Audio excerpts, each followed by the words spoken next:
we got note cards. Note card. Yeah, these are the subjects of the major discussions in slow romance. We can talk about Mystery Train, Jarmusch, NYC film, werewolf movie, and slow romance. I think that'll take up the time.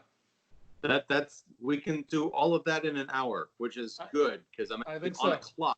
This is fun. It's like a game show, and I love that you have note cards just like the old-fashioned game show hosts. Well, this is actually from I got lost in trying to reorganize the script, so I had to do, forget the computer, break out the note cards, write down the main topics, shuffle them around, because I finished several versions of the script, but the conversations were like the topics were chopped up and spread out around, among several scenes.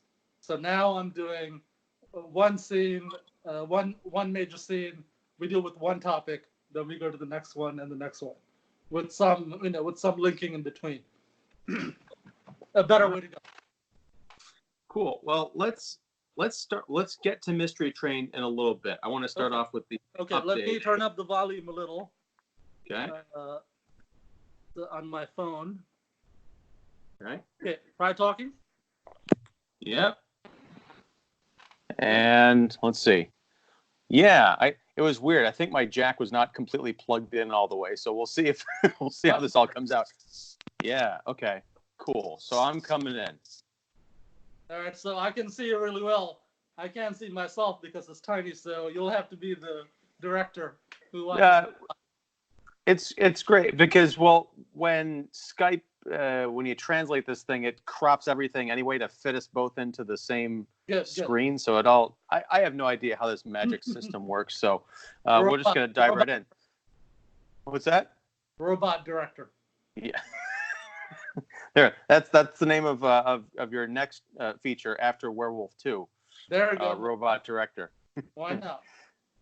So give us a status on Slow Romance. What's going on? Okay, everything's ready to go. The script I should be able to send out to the actors tomorrow. I'm launching a bunch of fundraising projects tomorrow, and because of the holidays, we were going to try to shoot the week of the 15th, which is next week. So, but we're going to have to push towards the last week of December, which is the 29th. Kendra should be available. We're going to check on Amir. If Amir can't do it, we'll have 2 weeks to find someone, and there's a lot of people that I can choose from. So yeah, so this month will be finishing the script today or tomorrow morning. I mean, it's done. There's some things that I'm still not happy with, and that's like a 3-hour process, right, to go over everything. So tomorrow morning, and then fundraising, getting the marketing going, getting practicing with the camera. Make sure we have all the gear, locations. I need to find one more crew member, maybe 2. And so this month will be a blur of making the movie. So let's get back to that script. How do you know when it's done or done enough that you can send it out? You're tinkering, right? But how do you know? And does that hurt at all? Like, do you feel like after you press send, you're gonna be like, oh shoot, I should have spent another half hour on that one bit? No. I mean, with each project is different. This one, getting the tone right, getting the dialogue done properly is very important because the main action, other than the shots of the city, will be the dialogue, the dates that they go on. Also there's some making out, some sex, but the main action is the dialogue. So it was important to get the right tone, and ultimately after trying it lots of different ways, I settled on like almost super realistic, kind of like Francis Ha. That when you watch that movie, you saw it, right? A long time ago. Yeah, 2013. Noah Baumbach and Greta Gerwig. I mean, you saw A Marriage Story, right? Oh yeah, we talked about it, Fally and I, last week. Excellent stuff. I listened to it. You know how when you watch his movies, like at least Marriage Story, you can tell it's in the real world, right? Everything is super real. So So I had to make a slight adjustment, maybe a major adjustment from werewolf to slow romance, because having it half or fully in the absurd comedy world doesn't really work for, a super real comedy that takes place in the real world about dating, right? Right. So I had to make the adjustments, finally got the right tone. Then, a lot of the dialogue changes, then you get new ideas. As you try to finish up a scene, you get new insight. So writing a script is kind of like maybe a drug habit. Uh, because the more you do it, the more you get into it. It becomes like the most important thing. Like, Twitter, Facebook, other aspects of your life, hanging out with friends, all that stuff falls off. And because 90-page script is like sort of an epic thing, if you spend 10 minutes on one page, that's like, 900 minutes or something like that. Not the best in math. No, I think neither am I, but I think you got that one right. Yeah. So, yeah. So because of that, it requires a lot of commitment. And the more you get into it, the more possibilities open up. So at some point, you have to decide it's good enough to, make into a movie. And other factors like, end of the year is coming up. If I want to get it out in 2020, I have to make it now. It's going to get super cold in January, maybe February. So, yeah, everything comes together, and then I'm happy with how things are now. I just want to polish it up. Hopefully, I can send it out tomorrow. But definitely this week we'll go to the next step, finishing fundraising, and as soon as the actors get the script, they can start learning the lines. And locally with Kendra, I can rehearse. Then Amir, if he's coming up, I can rehearse with him as soon as he gets here. So by the time we talk next time, either we'll be in early January, either the filming will be done or we'll be in the middle of filming, and I don't expect any more delays. So pretty good. I started the project in like August, so hopefully we'll have it shot by end of the first week of January. Sweet. So that's an interesting point, because you've got one actor who's potentially out of town. I mean, Amir is out of town, but yeah, he's definitely you out said of town. you still have to lock down his involvement, which you'll know pretty soon. Yeah. Has he and Kendra met? No, but both of them are trained actors, and the way I do scripts, if they lock in on the dialogue and if they follow the script, it'll work out. Okay. Plus the direction, yeah. And it's good because for this movie, it's good because it's not like a movie about a married couple. It's a movie that where people are just getting to know each other. Right. So the fact that I imagine that might work. Yeah, I was just going to say that could definitely work in your favor. I'm just always curious about, especially on such a tight schedule with the casting and everything, you get two people that you really like and you really connect with, but they haven't met yet. So just kind of hoping that everything comes together once they actually meet and there are no problems. I think this is common on a lot of movies and TV shows. Actors show up like the day of the shoot, ready to go, and they haven't met the other people before. So I think the trick is professional actors, professional directors, meaning people who have a lot of experience and are really into the project, whether they're making a lot of money or not. They can make it work. The chemistry that you see on screen is part of the acting for good actors, right? And so the filmmakers, actors, and the director have to make it look like these people either just met, if they knew each other for a long time in real life, or if they actually just met and they're supposed to be married, you got to make it happen. So it's all trickery, it's all showbiz.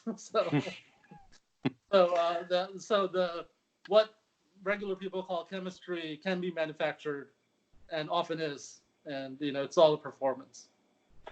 Yeah, I mean, I guess you hear stories about people not getting along on set and all that, but usually that comes out later. Yeah. Yeah. Most people I've worked with are professional, and in the sense that, they try to do their best. We try to focus on getting the best project done so that, everyone's happy. Yeah. So you mentioned the fundraising. So you're doing some crowdfunding stuff, looking to launch that in the next couple All of right. days, hopefully, right? Yeah, tomorrow. So, All right. so the how it's being funded is some of my own money. Some friends are going to put in some money for immediate needs that we have to meet, like to prep over this week and next week.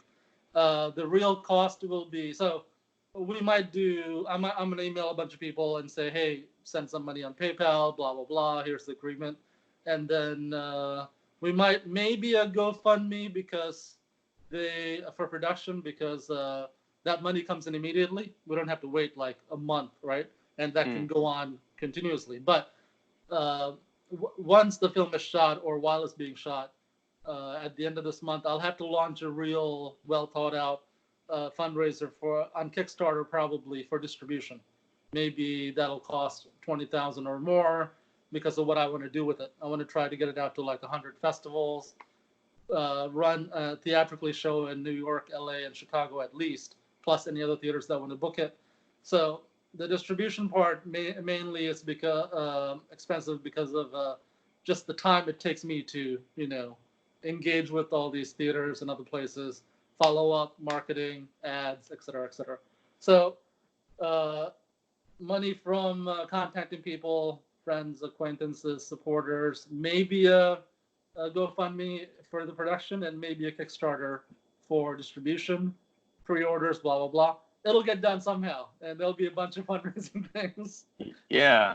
Another beautiful thing about the crowdfunding reality is it forces you to, even if you make no money, and even if sometimes you don't, it forces you to start marketing things, think about marketing, and the word gets out that the movie's happening. Yeah, I mean, it's getting people interested on the ground floor is, it's sort of there's a couple of meta steps, I guess, as opposed to just getting them to want to come see the movie. You really have to sell them on the idea to fork over money before there's actually a product that they can look at and enjoy. So let me ask you, you're talking about doing a Kickstarter. There's a few different fundraising platforms out there. There's Indiegogo and you mentioned GoFundMe, which I didn't put that together. That's more of an immediate thing because I know some of these other platforms you wait a while, right? Yeah. What's in your estimation or your research? What's the key difference between the big platforms, say like Indiegogo versus Kickstarter? Yeah, I've used Indiegogo and Kickstarter and have had success and failure on both of those. So but before we get to that, the big difference between Indiegogo and Kickstarter are at Indiegogo you can do a thing called flexible funding. Whether if you don't hit the announced goal, you still get to keep the money, but they'll take more of a percentage out. Oh, okay. On Kickstarter, you have to hit your goal to get the money. I knew that much. I didn't know about the flexible goal thing on Indiegogo. That's really interesting. Yeah. Now, is it? Oh, go ahead. Indiegogo is good in that sense, but Kickstarter is number one in that field, especially for film. I mean, there are so many variables. Things that look like they're going to make money don't pan out because your fan base is tired of giving you money or doesn't want to give you any money or doesn't have any money to give. And projects that don't look good sometimes end up working out. But it's a bunch of work. It's like a full-time job to make it happen or even make it not happen just to go through it. It's like a full-time job. So in the case of, I don't know if you've had experience with this or if you know people who had, but in a Kickstarter campaign, because you have to raise the entire goal amount in order to get one dime of the investment, what's the interaction like with the fans if something like that falls through? Like you get, you've got a $20,000 goal and you get to 19 and then you don't get your money. How do you engage with your fans and say, sorry, if you want, you could just send me the money anyway through some other means or what? Yeah, a version of that happens. I've seen where people who fail but were close on Kickstarter end up doing it on Indiegogo. They're like, well, we're going to move everything to Indiegogo, re-pledge over there. It's kind of messy, but I've seen that happen. Okay. And that makes sense. I just would worry about, in my head that idea of the portability, like, hey, this didn't work out, but come over here, it's the same thing, but now I can guarantee that I'll get the funds, kind of a deal. Yeah, it's still messy. It's going to confuse some people. It's going to make some people not feel excited about the project, et cetera, et cetera. But most people will probably follow you to the next platform. It's just, crowdfunding is, it's risky all around. But if you know what kind of a fan base you have and what kind of project you have, you can, you'll select the right one. I think for most people who are not famous, Indiegogo is probably better. And but Kickstarter is, it'll get your project possibly more visibility, especially a film project, if you're on Kickstarter. So my distribution fundraising could be on either platform. So, either one is good. But maybe Kickstarter is a little bit better if you can eliminate the risk of, if you know you can eliminate the risk of not hitting the goal. Yeah. One thing I want to talk about, we hadn't talked about this in like a couple of weeks or so, but there might be something happening with Werewolf Ninja Philosopher as far as a screening. Do you have any information on that? There's a guy in India who's a big fan of it. He's a college student and he runs a film society. So I think he's looking at around December 20th. And I haven't heard back. I mean, it's a different time zone. So yeah, he's putting together a screening to his film club, and in Kolkata, and he wants me to send the screener and some material, and then call in after the show to do a Q&A. So looks like that. So maybe this week we'll have more info. That'll be great, and yeah, definitely keep those channels open. I want to be able to spread the word. I actually know some folks in India, so that'll be cool if they can get to see art go up against the First Order, because that's the same day Star Wars opens. Oh, nice. Yeah, art playing in his homeland. That's awesome. Yeah.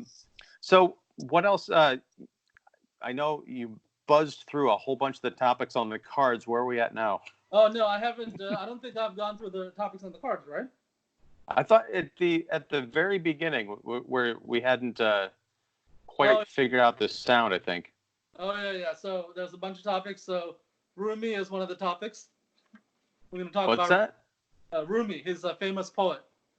Oh, okay. 13th century poet. The characters are both into Rumi, so there's a bunch of conversation about Rumi. He's a Persian poet from the 13th century, and a lot of good romantic poetry. So that will work well.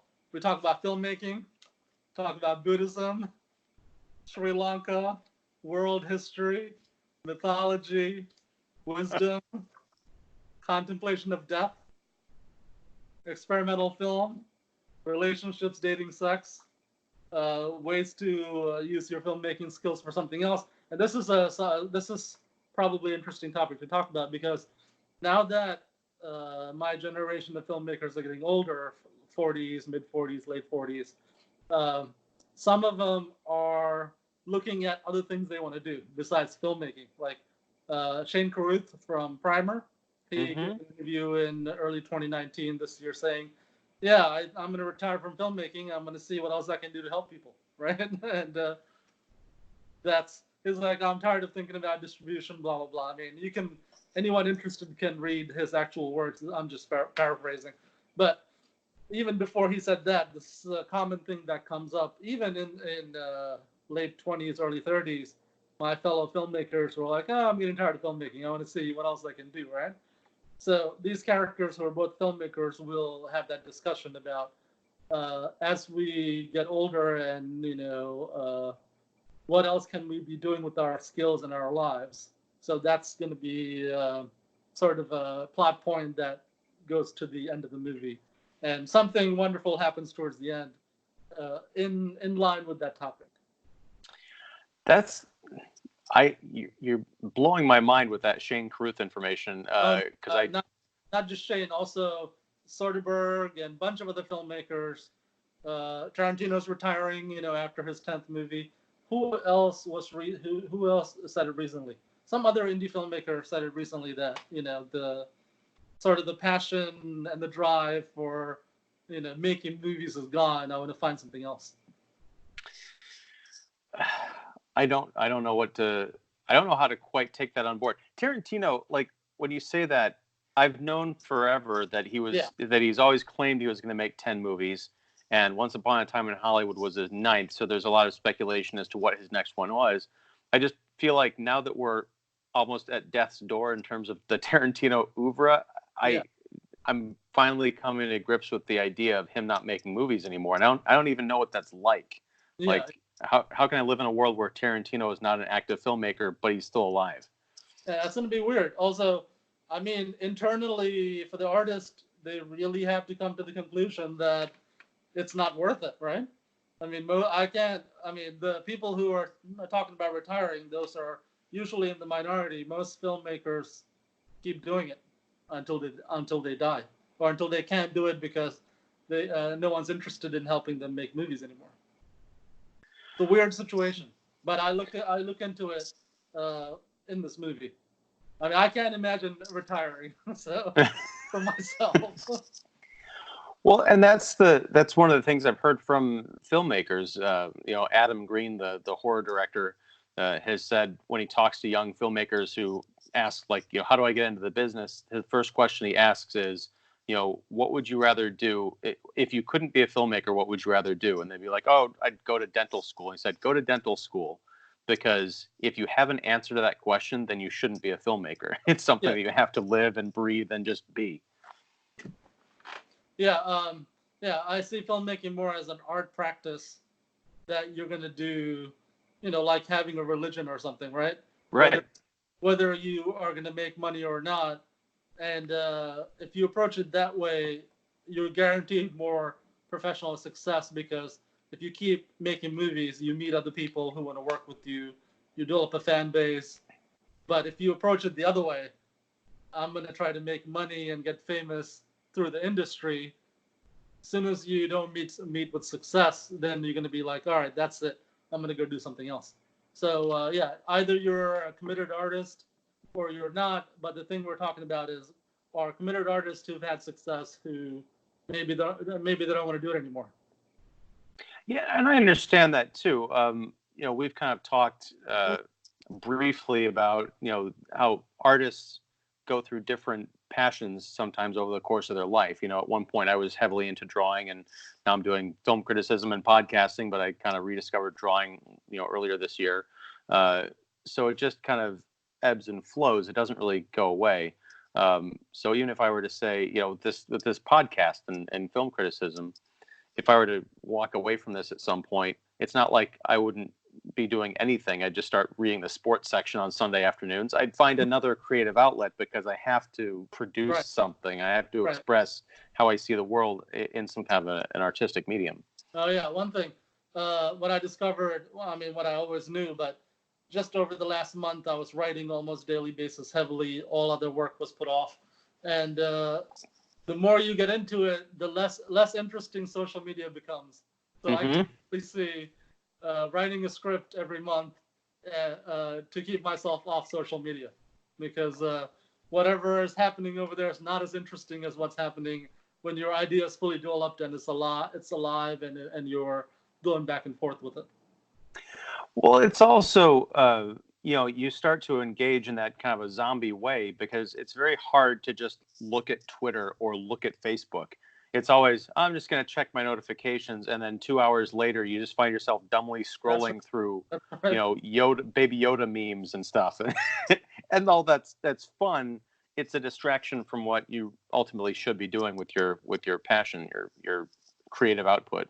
Yeah, as an artist, yeah. Well, the other thing I mean, whether regarding fundraising, whether we do well, I think we will.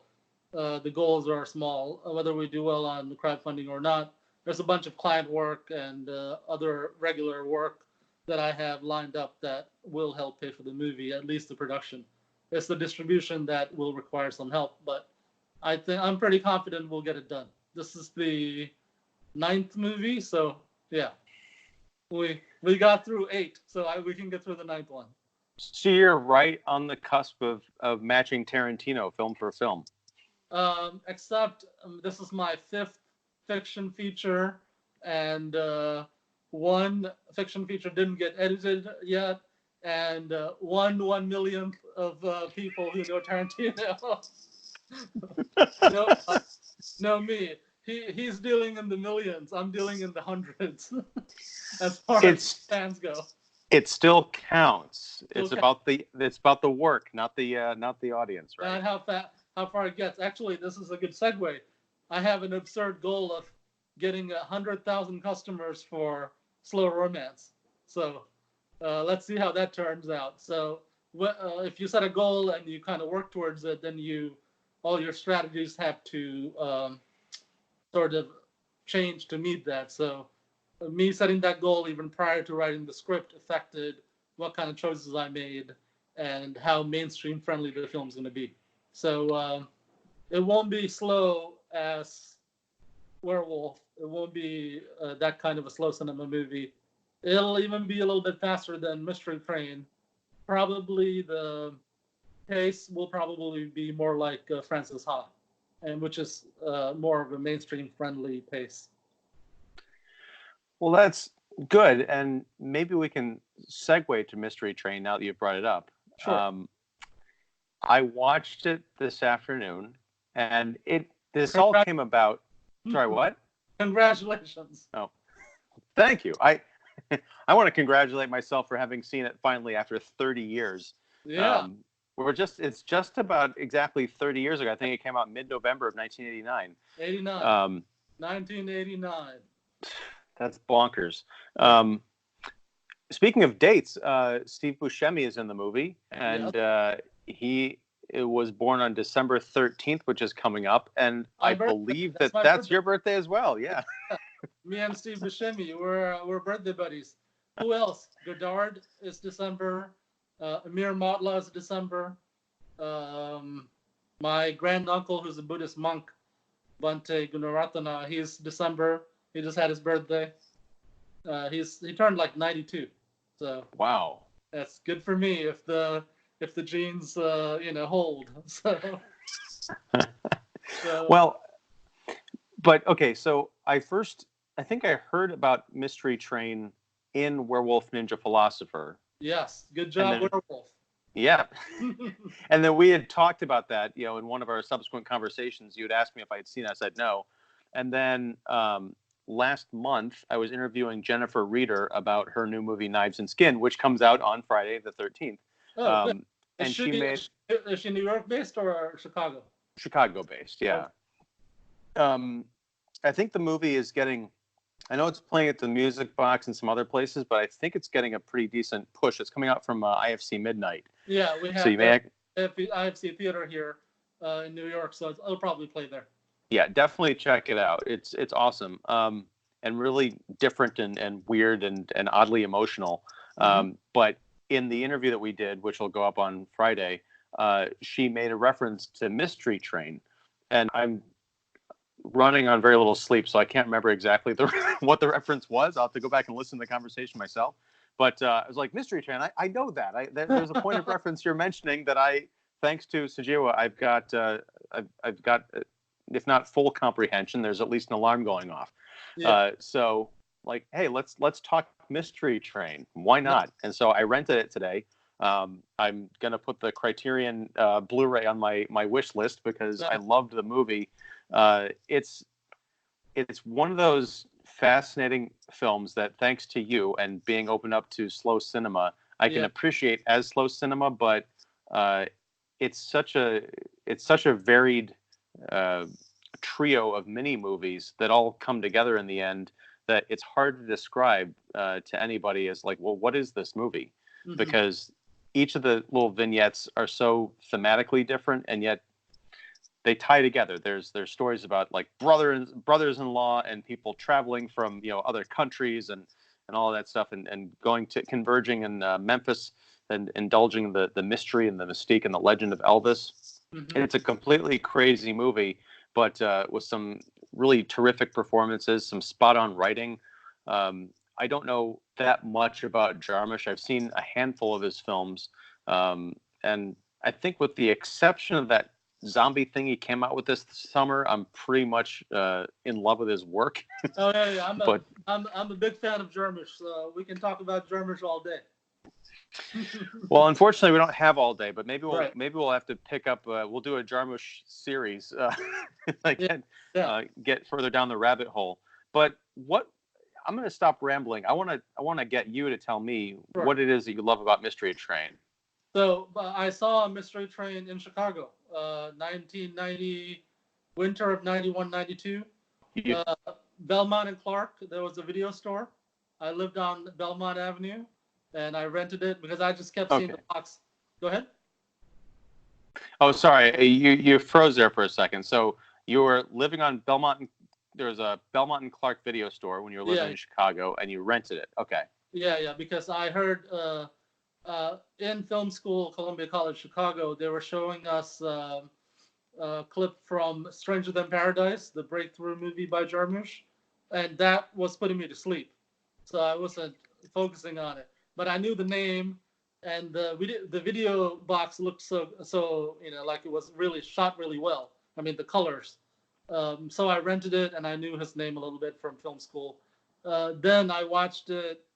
It was amazing how the three stories come together, but primarily the use of time. Time is entertainment. That was the first time that I saw it, a movie like that. Prior to that, my main source of inspiration was Spike Lee and Do the Right Thing, but that was just like or Gus Van Sant. But the time wise, how they use time, that's just more of a normal pace, right? So I saw Jarmusch's Mystery Train, and I was like, wow, game over. This is amazing. This is like the ultimate form for telling a movie. I mean, telling the story using a movie. Plus, multi-ethnic casting, his choices, the ghost of Elvis. It seemed like, a lot of really good thinking went into it. And it was something that was made by a very skilled filmmaker. So I think I watched it like 4 times in a row the first time I saw it. Wow. And it's not a short movie. So good on you. But go ahead. I think it was like an hour and a half. I didn't realize till like maybe halfway till late in the movie that the three stories were happening at the same time. And it is one of those films that benefits from paying attention, because it gradually dawned on me, probably about the halfway point, maybe a little bit sooner, but the key is in Tom Waits as the radio, the late night radio DJ, and listening to his announcements. Jiffy what Squid. Was his name? No, he was talking about Jiffy Squid, and what's his name? Screaming Jay Hawkins is like, Jiffy Squid? Who wants that? Turn that thing off. Yeah, the night manager and the bellhop were just phenomenal little. That's what struck me about this movie, and I feel like I need to go back and watch the other Jarmusch films that I've seen. Oh yeah, some of them. One thing, the night manager, the bellhop is Spike Lee's brother, and oh wow. Yeah, Sin K Lee, and the night manager is Screamin' Jay Hawkins, famous musician. He played his song "I Put a Spell on You" played a major role in Jarmusch's previous movie, Stranger Than Paradise. Okay. Well, I was saying, I think I need to go back and watch his other films to see if there's that same kind of like a humorous cutaway in the midst of the drama, because I feel like I might have seen that in like maybe Only Lovers Left Alive. I haven't watched that movie in a few years, but you've got this crazy shift in tone throughout the film that never feels jarring. It just feels natural. I mean, you've got the two Japanese tourist teenagers who are, traveling abroad, looking for, Stax and Sun Records and Graceland. And then you've got Steve Buscemi as this unlucky barber who has to go kind of bail out his brother-in-law from getting into trouble, but he gets into even more trouble. There is a scene that watching it this afternoon doesn't happen often, but I gasped and I actually put my hand up to my mouth, and it's the scene in the liquor store. Oh yeah, Um, yeah, you know, let's just talk spoilers. I mean, if you yeah. haven't seen 30 years. Mystery Train, yeah, right. Yeah. Granted, I had not seen Mystery Train until this afternoon, so I guess that's fair. But there was a great line. I actually wrote it down. The guy at the liquor store says, Rockets "Sonny Red. boy," what's that? I think the actor's name is Rockets Red Glare. The actor. I've seen him in other things before. I couldn't place him. Yeah, he's a scene like there was a 80s no wave scene in New York. Buscemi, Jarmusch, Red Glare, and other people were a part of it. So I think he's been in some documentaries. Well, his line is, "Sonny boy, I'm the man who's going to make you use that gun." Yes. He has a gun pulled on him. He says that line, and you get the feeling that maybe he's going to turn the tables on Johnny, who's the drunk British dude who everyone thinks looks like Elvis. Has the nickname Elvis, and he really hates it. I was waiting for. That's Joe Strummer from The Clash. Yes, I picked up on that after because I saw his name in the opening credits. I'm like, that's got to be him. Mm-hmm. But the dude ends up getting shot and Yes. I think probably killed. I don't remember if they said that on the radio, but there's this crazy manhunt on for these three guys. But it's of all the outcomes, I didn't expect for the guy to get shot and killed. I thought the tables were instantly going to be turned, and it was such a shocking moment of horror in what had otherwise been this kind of delightful, like, little travelogue of these, people who are discovering America. Or there's the weird Elvis ghost story in the vignette previous to that, which featured Tom Noonan. I had no idea he was in this movie. I met him years ago at a horror convention where he was appearing for that movie House of the Devil, which I'd recommended as an example of slow cinema in October. Mm-hmm. If I'd known anything about this movie, I just would have been like begging him for information about this movie because it's such a great scene. And one of the great examples of how Mystery Train, I think, could be re-released today and be just as relevant. It deals with the same kind of issues as far as like women's issues, foreign, people from foreign countries coming to discover America in their own ways and their reception, once they get here and are walking around, Black culture. It's such a touchstone in 2019 as it was, in 1989. It's almost criminal that it hasn't been rediscovered and re-put out there. They screened it a few months ago at Metrograph at a movie theater here in New York. But whenever a new Jarmusch movie comes out, several art houses in several cities show all of his old movies, including Mystery Train. So I've seen that pattern over the years. But yeah. Criteria being available through Criterion is a good way to ensure that people will discover it.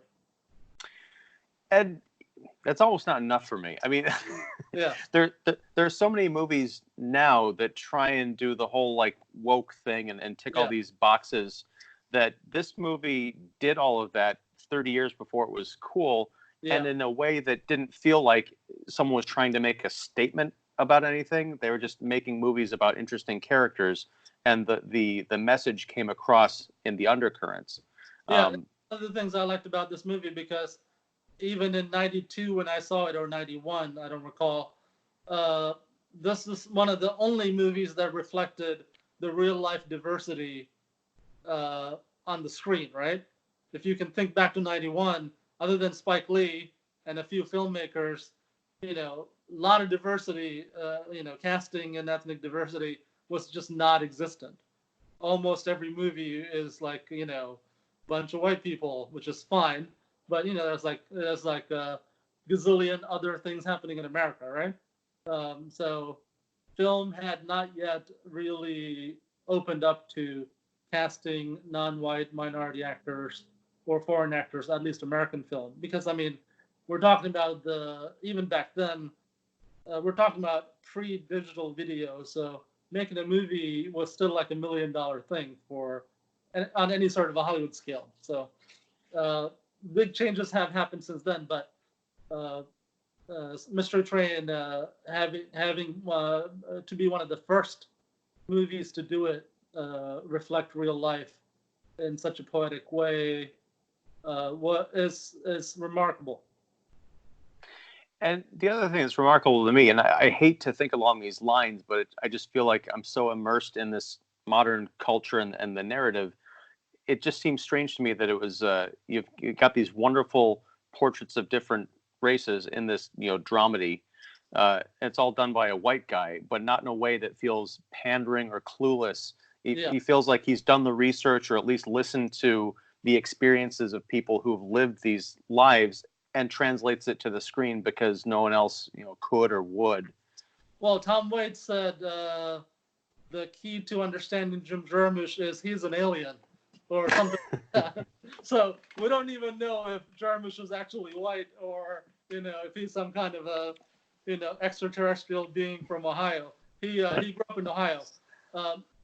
He has a condition where his hair became gray prematurely when he was like a teenager, and he said, or some other people. Actually, I mean, I've run into Jarmusch in New York, and I'm in touch with his partner Sarah Driver about certain projects from time to time. So they're locals. So the point being, he's a real person. But he said from the beginning he felt, even the teenage days, he felt like an alien, like an outsider, possibly due to the hair thing. And so he got into punk rock. He came out to New York, he went to NYU to be a poet, so Columbia to be a poet, then dropped out, and then pursued film, helped Nicholas Ray make his final movie, I believe, then made Permanent Vacation, then really got into filmmaking with Stranger Than Paradise, etc. Which is, this topic of race is a good segue to one of the cards. We discuss race, or is it a belief system? Is it actual? Is it more like a religion? So there's a big discussion on that.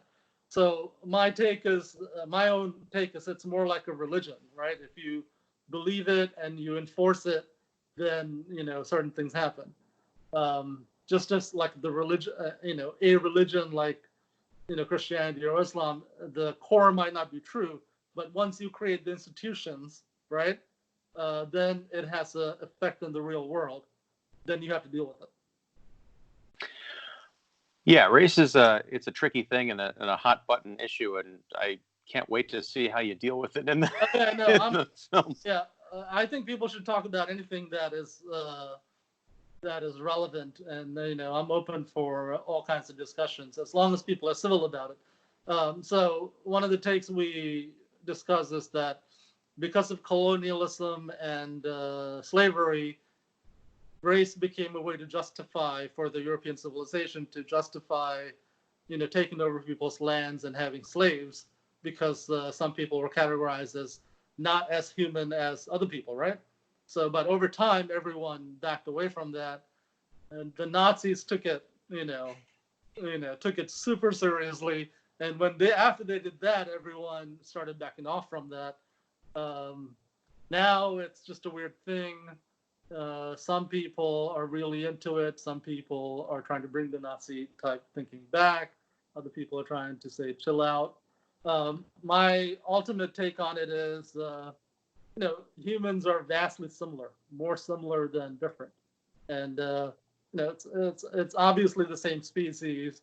And, race really should be, it should be thought of as like a political affiliation, not the first thing you deal with when you deal with someone. That you should deal with the individual first, then think about, oh, you belong to the NRA, blah blah blah. It should not be. Even how we use it now, we shouldn't be used as such a heavy defining thing. When like in the media, whenever they write about something, they're like, oh, it's a person of color. While that categorization may not have anything to do with what the subject is, or if you're writing about someone who's white, they may mention that may not have anything to do with what the subject is. But the mainstream media is so trained in America to focus on race, that focus itself keeps it going, right? And then there's racism. There's people who take it super seriously and believe that they belong to a different subspecies, that and they have to fight everyone else. So there's that. Yeah, I mean, like I said, it's a complicated thing. But I want to get back to something you said, because I actually thought about this while watching Mystery Train. There are different connections, not just in the cute way that Jarmusch ties everything together in terms of the time that everything is taking place, but just in the interactions that the characters within these vignettes are having with each other. They're having the same kinds of interactions, and there's also sort of a familial component to a lot of what's going on, which underscores this idea that, yeah, people may be coming from Japan or Italy or, Memphis, but they're all kind of the same people. They're dealing with the same kind of relationship drama or family drama, or just, being stuck in a town for whatever reason and trying to find their way out. That it all just comes back to the human experience. Yeah, I mean, the race thing, it bristles me a little bit whenever I see a cis straight white man brought up in a news story that doesn't necessarily have to deal with anything except for someone's conception of an institutionalized power. Yeah. Because if you look at me, I am a cisgendered straight white man, but my father was also black. So I don't know how exactly that really works into where is that, who's speaking for me, and do I just have automatic white privilege because of the color of my skin? Does white privilege exist? What does that mean? What does that get people? That comes more into play into, I think, class versus race. It's a large conversation, but when it comes to, like you said, media and headlines and clickbait and all that stuff, the nuance gets lost. The need for a nuanced, civil, as you suggested, conversation just kind of flies out the window, and everyone's just like angry and calling each other names. And that's why I don't tend to engage a lot. I sit back and I read and I watch a lot, but as far as poking my own iron into the fire, I don't often do it. Yeah, I think what happened was, because of colonialism and slavery, certain groups of people got wealthier, certain groups of people ended up not having as much money. So we have this economic issue where the West is way rich, and quote unquote white people are richer, wealthier than black people because of slavery and generations of not being able to make money. So I think the solution to all these problems is a sort of an economic one. If we get rid of poverty, a lot of these problems will end up going away. Then race will become something like someone talking about their favorite football team. It's more of a detail, not a life and death type thing. I mean, obviously we have to take into account racial violence, racism related violence seriously, because whoever's doing it has really bought into the racial ideology, right?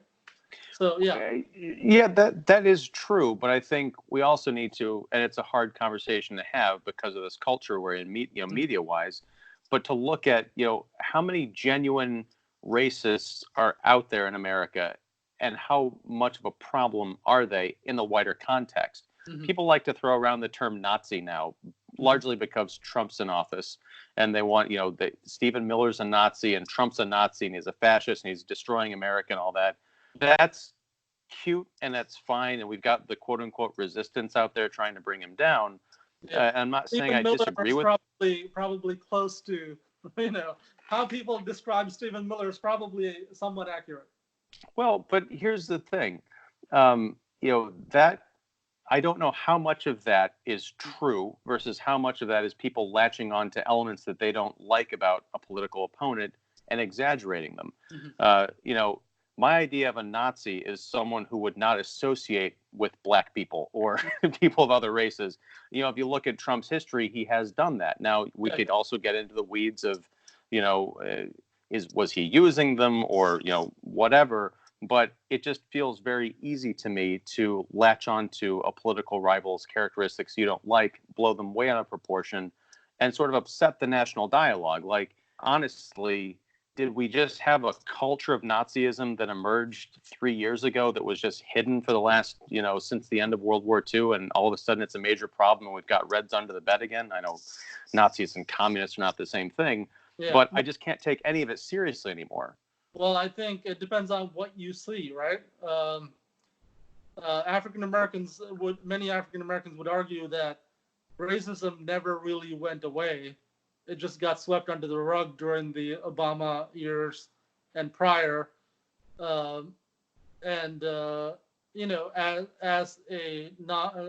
someone who's classified as non-white, I could see some of that. That there are certain realities that white people may not see, and I mean, same for men and women, right?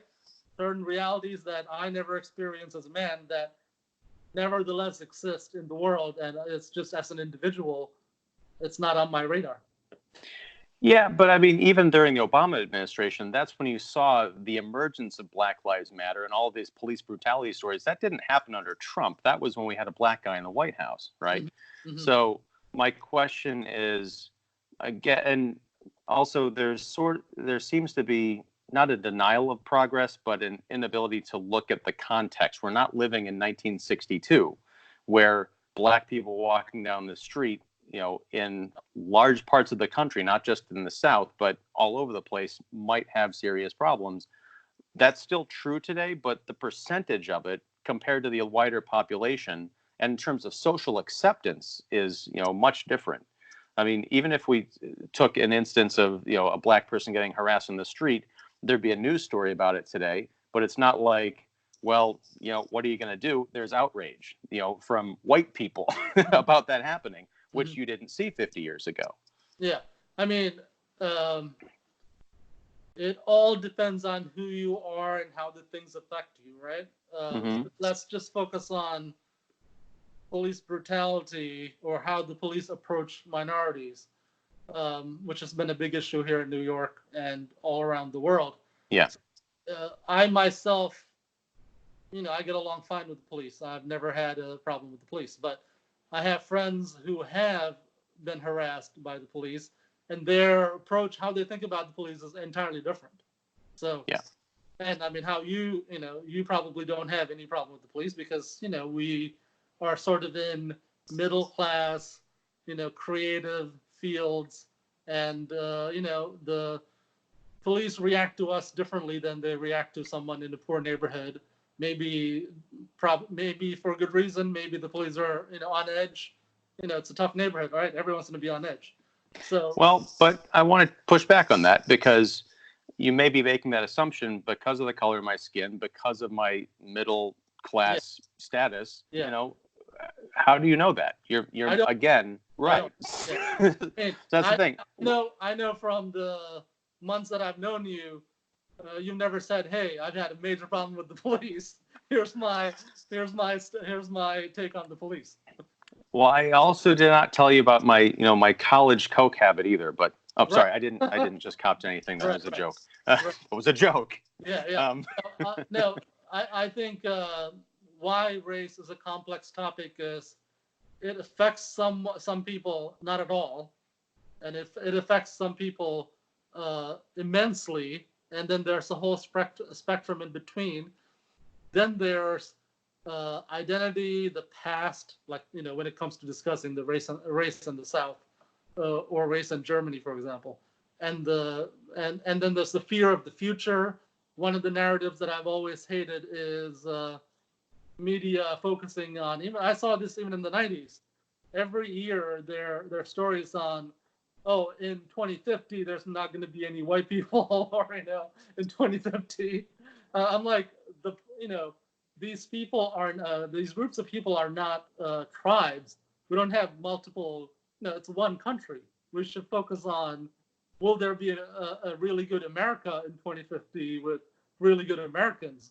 Why are we still, acting like it's like the slavery days and, worried about what the numbers are of the group, of the groups of people. Also, with Asians and Latin Americans immigrating to the U.S., the focus on the white-black problem is only a part of the story, right? I mean, there's going to be large hundreds of millions of Asian and Latin Americans, you know, coming into you know, the sort of the prime of their lives soon. So it's a complicated topic, and how complicated it is based on where you are. I mean, if you're not really affected by it, you see it a certain way.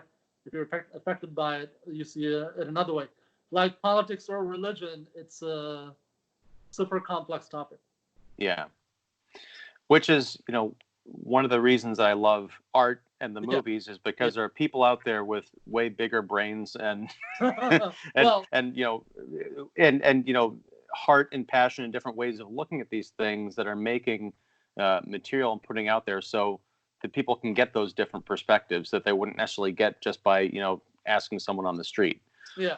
Well, I think when I said like politics or religion, yeah, I think race is very much politics, and the belief system that underpins race is more like religion. You can't really prove. I mean, the modern doctors and scientists have said, underneath the skin, humans are identical. There's some different groups of people. If they grew up in a high altitude, they might have some different qualities.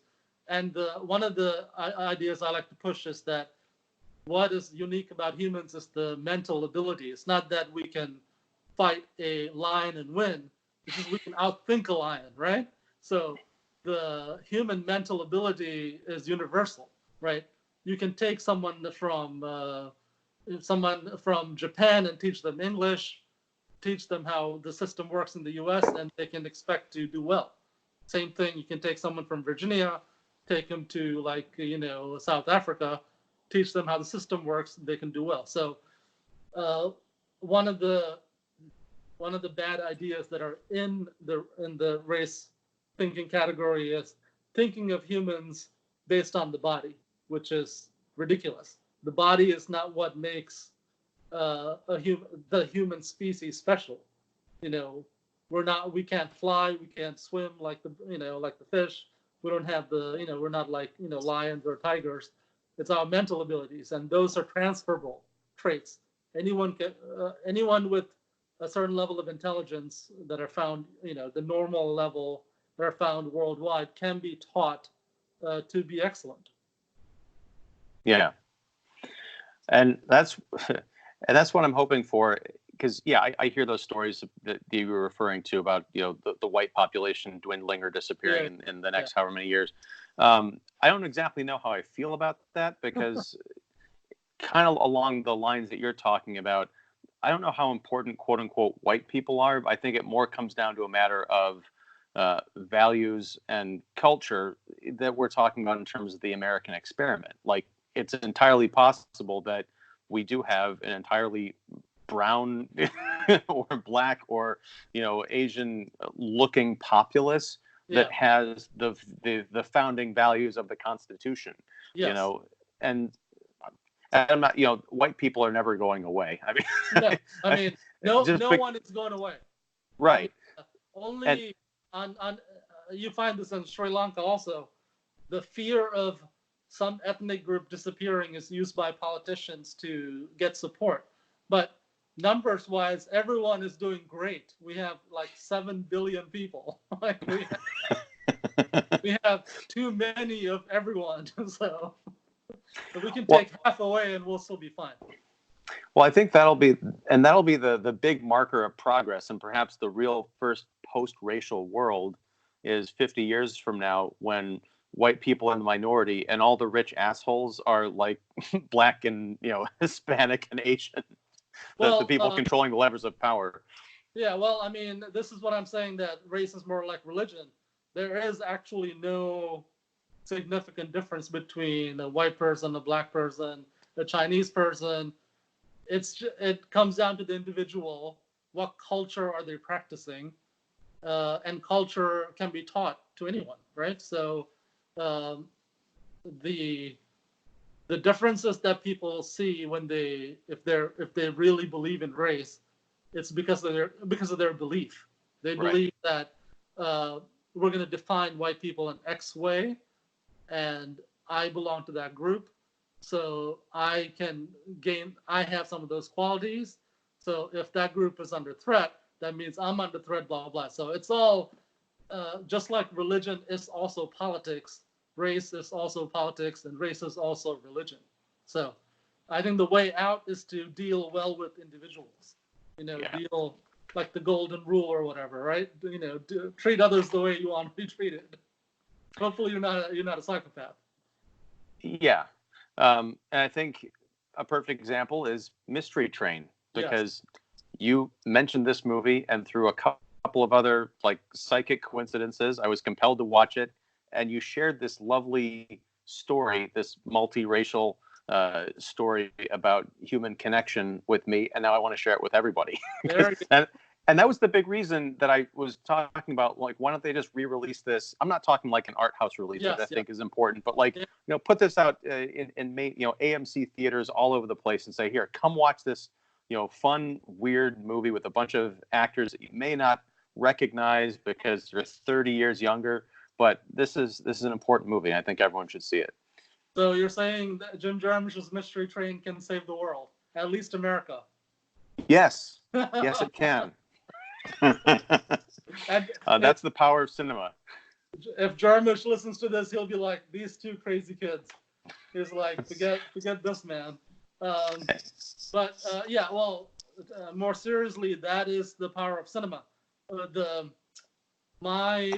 Me being able to see through race as a social artifice, a social control device, came from having to make movies, right? One of the first questions you ask yourself when you're making movies is that, how is it that movies are understood worldwide if people are so different, if countries are so different, if there's multiple races, quote unquote?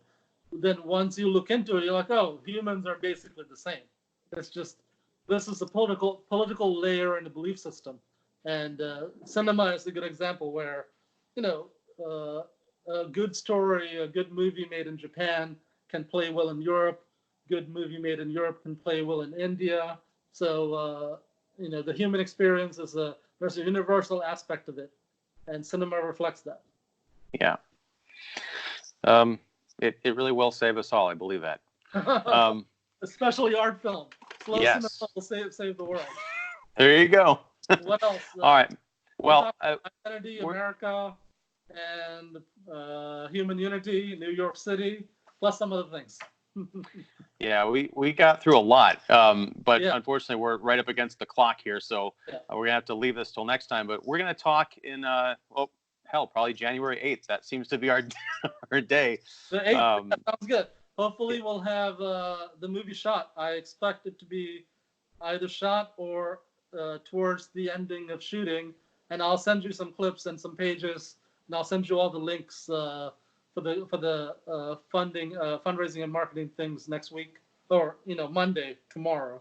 So we'll continue on. Awesome, sir. Well, you have a great night, and we'll talk again soon. And good luck getting that script out. I hope, both fingers crossed, that Amir can join the project. Yeah, that would be great. Welcome to the cult of Mystery Train. Yeah. Thank you. And with that, good night. Okay, good night.